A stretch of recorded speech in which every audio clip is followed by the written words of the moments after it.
আসসালামু আলাইকুম। সকল শিক্ষার্থীকে স্বাগত জানিয়ে শুরু করছি ম্যাথ ক্লাস। আজকে আমি ম্যাথ ক্লাসে ক্লাস 5 এর অর্থাৎ পঞ্চম শ্রেণীর গণিতের পৃষ্ঠা নম্বর হচ্ছে 20, প্রশ্ন নম্বর হচ্ছে 2, হিসাব করো। তাহলে দেখো 2 নম্বর প্রশ্নে কি দেওয়া আছে। হিসাব করো এখানে সেকেন্ড ভাগের শুরু 24 বিয়োগ ফার্স্ট ভাগের শুরু 3 গুণ 4, ফার্স্ট ভাগের শেষ, সেকেন্ড ভাগের শেষ, ভাগ 2। এটার আমরা হিসাব করব, অর্থাৎ এই সরলটির সমাধান কত হবে সেটা আমরা হিসাব করব। তাহলে আমরা জানি বোর্ড ম্যাথের ব্যাখ্যা অনুসারে প্রথমে ফার্স্ট ব্র্যাকেটে কাজ করে নিতে হয়, তাই সেকেন্ড ব্র্যাকেট প্রথমে লিখে নেব। এরপর হচ্ছে 24, তারপর বিয়োগ চিহ্ন, এখানে ফার্স্ট ব্র্যাকেটের কাজ, সুতরাং 3-এর সাথে 4 গুণ করব বা 4 দিয়ে 3কে গুণ করব, তাহলে কি হবে 12।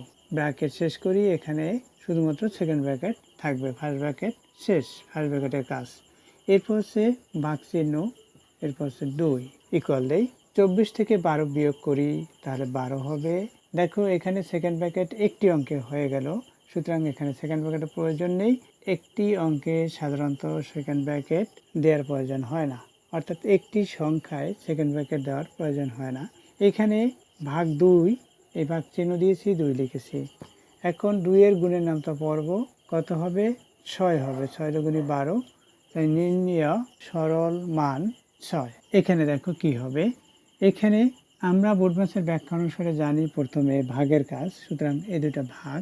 তাহলে দেখো প্রথমে 24 লিখি, তারপর হচ্ছে বিয়োগ, তারপর হচ্ছে 3, এরপর প্রক্রিয়া চিহ্ন কি গুণ। এখন আমরা এটা ভাগ করব, 4কে 2 দ্বারা ভাগ করি, অর্থাৎ 4-এর অর্ধেক লিখব 2। এরপর কি গুণের কাজ করতে হবে, প্রথমে 24 লিখি, এরপর বিয়োগ সাইন, এটার সাথে এটা গুণ, তাহলে কত হবে 6।